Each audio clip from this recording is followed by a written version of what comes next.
స్థిరంగా ఉంటారు ఎవరున్నా ఇక్కడ? ఎవరు ఉండరండి? ఉంటారా? చెప్పండి, ఎవరు ఉండరు ఇక్కడ స్థిరంగా?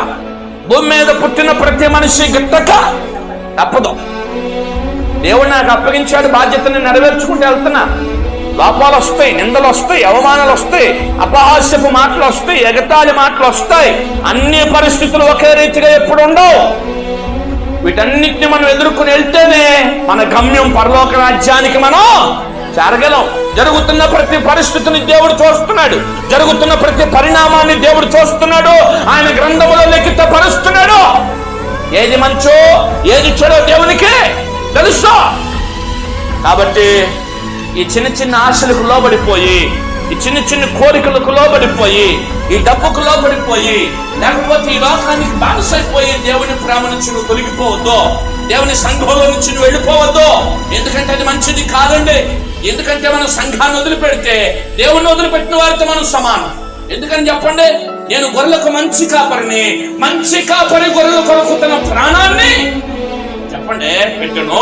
చేతగాడు చేతగాడే, గొర్రెలు తనవి కానందున అపాయకరమైన పరిస్థితి వచ్చుట చూచి గొర్రెలను వదిలిపెట్టి చేతగాడు ఏం చేశాడు? వెళ్ళిపోయాడు. కొంతమంది జీతగాళ్ళు నమ్ముతున్నారు.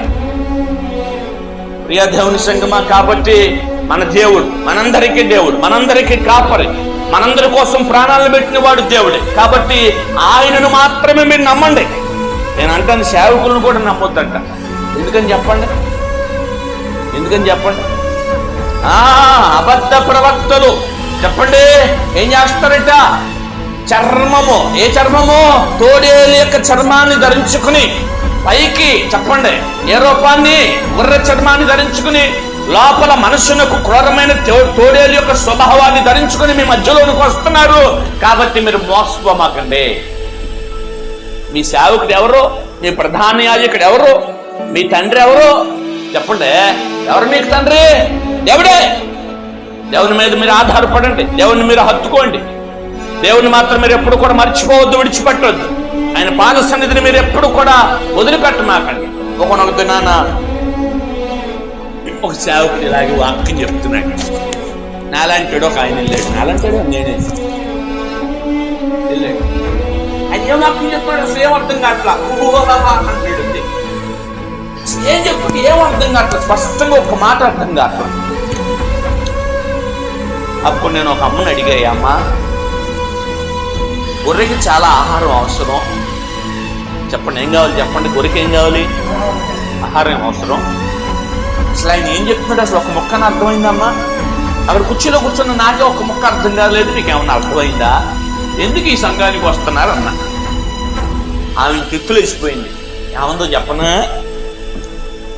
మా అయ్యగారు చెప్తున్న వాక్యం మాకు అర్థమైనా అర్థం అవ్వకపోయినా చెప్పండి, మా అయ్యగారు మా కోసం ఏం చేస్తారు చెప్పనా? చెయ్యేసి నేను బలహీనంగా ఉంటే, బాధల్లో ఉంటే, కష్టాల్లో ఉంటే, ఇరుకుల్లో ఉంటే, ఇబ్బందుల్లో ఉంటే అయ్యగారు చెవుని పడంగానే ఏం చేస్తారు చెప్పనా? ప్రార్థన చేస్తారయ్యా, ప్రార్థన చేస్తారు మా కోసం. మహానత్తి ఆయనకి ఒక మొక్క అర్థం కాదు, మామూలు నత్తి కాదు. ప్రియ దేవుని సంగమా, అలాగే మనం నమ్మాల్సింది దేవుణ్ణి. దేవుడు పిలుచుకున్న సేవకుడిని, ప్రాణానికి ప్రాణంగా సంఘాన్ని ప్రేమించేటువంటి సేవకుడిని మాత్రమే మనం నమ్మాలి. ప్రియ దేవుని సంగమా, అలాగన మనం నడుస్తూ ఎవరి మీద ఆశ పెట్టుకోవాలి? దేవుని మీద ఆశ పెట్టుకుంటూ దేవుని కొరకు మనం కనిపెడదాం. దేవుడి మాట దీవించి ఆశీర్వదించును గాక. చెప్పండి.